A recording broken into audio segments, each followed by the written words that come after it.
Chef Levi Lopez Talanya, 42 years old, the head chef of Cage Kitchen Care. Isa ako sa mga founder ng Philippine Culinary Guild. So, meron na akong member na 200k plus na member ng mga chef worldwide. So, tinayo namin yung Philippine Culinary Guild dahil dun sa isang kababayan natin na nabash sa international food group. So, nag-decide kami ni Chef Tamil na ba't di tayo gumawa ng group na para sa mga Pilipino. Pero bago na lumago, so ngayon malaki na yung group. Ang mission namin, pati yung vision namin para tulungan yung mga nagsisimula ng mga bago sa kusina, lalo na yung mga culinary student, home cook, mga ganyan. Ayun ang namin, yung pinaka-tinatarget namin. Turuan sila kung proper way pagdating sa kusina. Almost 8 years na. Actually, wala naman talagang plano pumunta rito eh. So, na-invite ako ng kapatid ko sa SG. Tapos, yung bayaw ko nandito sa Malaysia. Sabi niya sa akin, bayaw, baka gusto mo sumubok ulit sa kusina kasi matagal ako nawala sa mundo ng pangungusina dahil na-disgrasya ako. So, tinanggap ko yung offer niya. Sabi ko, susubukan ko lang ulit kung kaya ko pong magluto. Nung time na pumunta ako rito, gumawa ako ng kaldero pati ng sandok, okay pa naman. So, tinuloy ko na. So, nagkaroon na ulit ng interest sa pagluluto. Hanggang wala nun, hanggang ngayon dire-diretso na. I opened this restaurant last September last year. So, 8 months pa lang kami naglaban. Biggest challenge here, nung na-hire ako na bilang R&D chef, tapos hindi ako nakahawak ng sandok. So, ginawa akong dishwasher. R&D chef ako, tapos yung mga kasama ko ibang lahi, hindi nila ako pinahawak ng sandok. So, ang ginawa ko plato. Hindi nila ako pinaporma, kumbaga. Kasi alam nila may meron akong knowledge sa kusina. So, ibang lahi yung kasama ko, ginawa nila, kinat nila ako. Pero okay lang, tinuloy ko pa rin. Kasi nakikita ng mga tao na deserve yung posisyon na yun.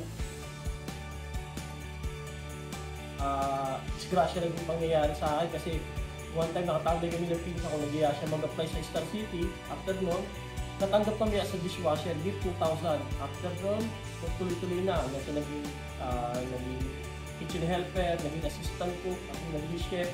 After nun, nag-apply na ako sa mga ibang restaurant. So doon lang din tumawag yung kaalaman ko sa kusina. Culinary chef JP Anglo, Tatay Boy Longo. Ako, simple lang ang tao mi goreng mama. Okay, medyo similar sa pancit canton natin. Sinigang. Pinang. Always may common growing. Rin ako nagpa-part-time tattoo artist na ako. Yung masipag natin, tsaka yung pagiging kung paano tayo makihagilin sa ano. Kasi tayo mga Pilipino kasi kahit saan tayo ilagay magaling tayo makisama, magaling tayo makibagay. Yun yung isa sa magandang ugali ng Pilipino na kaya kahit saan tayo mapunta, hindi tayo kakabaka kasi nga magaling tayo makisama. Ano yung lugar mismo sa atin, yung ingay. Ito, iba pa rin talaga sa atin. Hindi katulad dito, tahimik sa atin. May mismo yung lugar mo talaga, yung lugar na kinalakihan mo, mga kaibigan mo, especially yung pamilya mo. Kilala tayo pagdating sa sa pagiging masipag. So, proud ako kasi pag sinabing Pilipino, kilala pagdating sa trabaho, wala silang masabi. Ang importante kasi ang pinangahawakan ko mula nung nagsimula ako sa pangungusina 3 salita lang. Respeto, dedikasyon, pakisama. Yung tatlo na yan, dala-dala mo kahit saan ka mapunta. So, yung mundo ng pangungusina is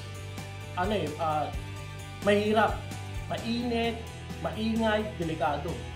So, yung tatahakin nilang profession o mundo hindi madali. So, kailangan matibay ka rin. Hindi rin pwede yung mahina ka, kailangan tibayan mo yung kasi may encounter ka ng mga chef na andyan yung sisigawan ka, babatuin ka ng plato, diba? Pero pinaka ano dyan, tiyaga lang, magtimpe, tapos maging sponge ka, i-absorb mo lahat ng knowledge ng mga tinuturo sa'yo ng mga high-ranking chef. Papayo ko lang, laban lang ng laban kasi nauna may dahilan tayo kaya tayo nandito. So, kahit anong hirap, laban lang ng laban, tapos isipin lagi natin yung mga pamilya natin. Kaya natin ito ginagawa kasi para nga saan la kaya tayo dito nagtitiis.